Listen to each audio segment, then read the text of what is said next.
Recently, Airbus announced that AirAsia has ordered 150 A220-300s. Scheduled to be delivered from 2028, the Malaysia-based airline group also has options for 150 more, which can take the total up to 300. What AirAsia is ordering is a new high-capacity variant of the A220-300, which will have a capacity for 160 passengers. It happens to be an aircraft the airline group has been keeping an eye on for well over a decade. Now the AirAsia group is going through with an order for A220s, which will be a part of its future plans. So in this video, we'll take a look at AirAsia's new order for the new 160-seat version of the A220-300 and what will be its place within the future plans for the AirAsia group. But first, we'll take a look at the history of the A220 program and how we got to this major deal for Airbus and the aircraft that was once the Bombardier CSeries. Today, the A220 is marketed by Airbus as a smaller narrow-body aircraft than its popular A320, A321 family, capable of operating at smaller regional airports. Developed and launched by Canada-based Bombardier as a CSeries in 2008, two variants were introduced, the first variant in the longer-range CS100 and the higher-capacity CS300. The first CS100 took to the skies in 2013, followed by the first commercial passenger flight by Swiss 3 years later on July 15, 2016. Bombardier had its focus on the lucrative market of regional flight operations, especially in the US, though the program was not getting much sales. It was not until Airbus secured a majority share in the C-Series program in 2018 when the number of orders of the aircraft would get a much-needed boost. Airbus would rebrand the manufacturing operation of the C-Series under a new name, Airbus Canada Limited Partnership, and following its aircraft naming conventions, it would take on a new name, the A220. The CS100 would become the A220-100, and the CS300 would now become the A220-300. Production would still take place at the original facility at Mirabel, Canada. A separate facility would later be opened at Mobile, Alabama for deliveries to US-based customers such as Delta, JetBlue, and Breeze Airways. The A220 is a small narrow-body aircraft with a capacity between 100 to 150 seats and a range of up to 6,700 kilometers. The A220-100 has a smaller maximum capacity of 120 but with the longer range of the two variants. Meanwhile, the A220-300 is the bigger, higher capacity variant capable of accommodating up to 150 to 160 passengers.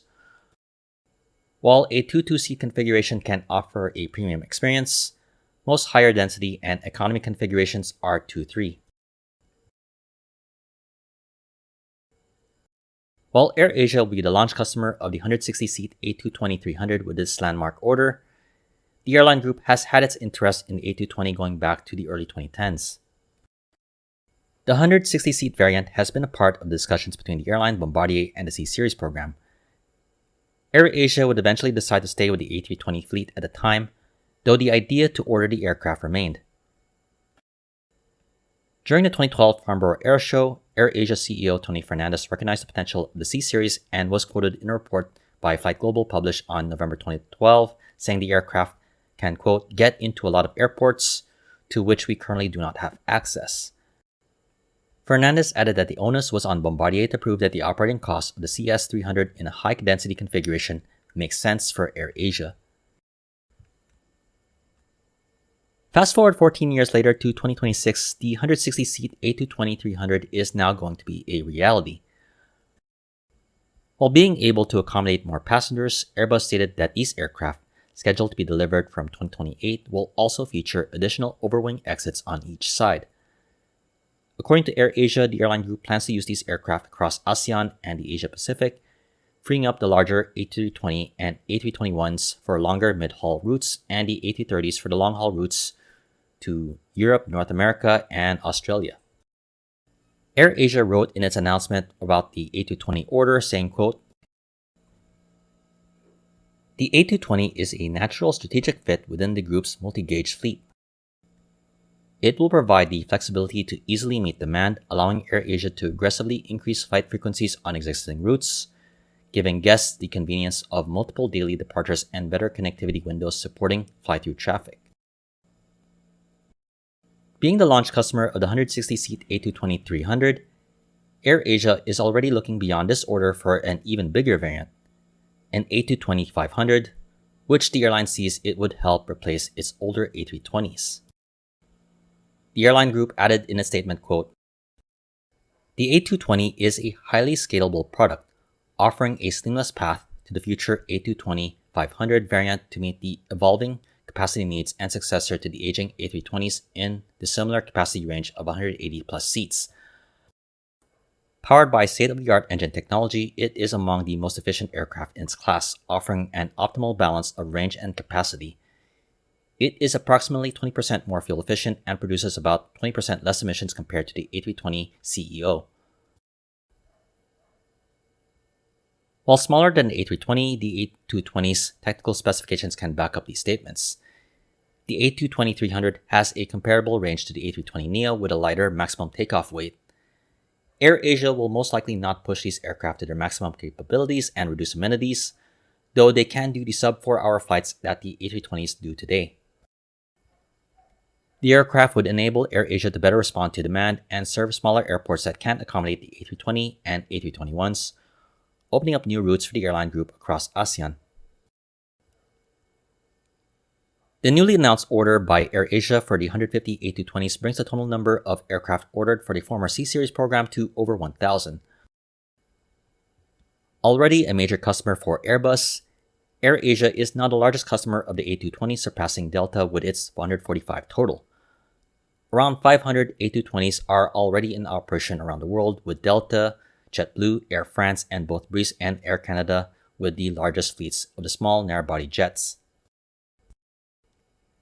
In the Asia-Pacific, Qantas was the biggest customer with 29 orders, 11 of which have already been delivered and operating with its subsidiary QantasLink. Korean Air operates 10 3-300s, Air Niugini has 3 300s, and Iraqi Airways with its 5-300s as well. It can be argued that a contributing factor that may have pushed AirAsia to finally go through with this order was Scoot's introduction of the Embraer E190-E2, or the E2, to its fleet. Since taking on its first E2 in the spring of 2024, the budget subsidiary of Singapore Airlines has opened up new routes from Singapore using the small narrow-body jets to the cities in ASEAN such as Iloilo in the Philippines, Hat Yai, Thailand, Labuan Bajo, Indonesia, and both Miri and Cebu in Malaysia. Unlike Scoot, AirAsia operates beyond Singapore with hubs at major cities in ASEAN such as Jakarta, Kuala Lumpur, Manila, and Bangkok. The A220 does open up some possibilities of new routes not currently served by AirAsia from these hubs.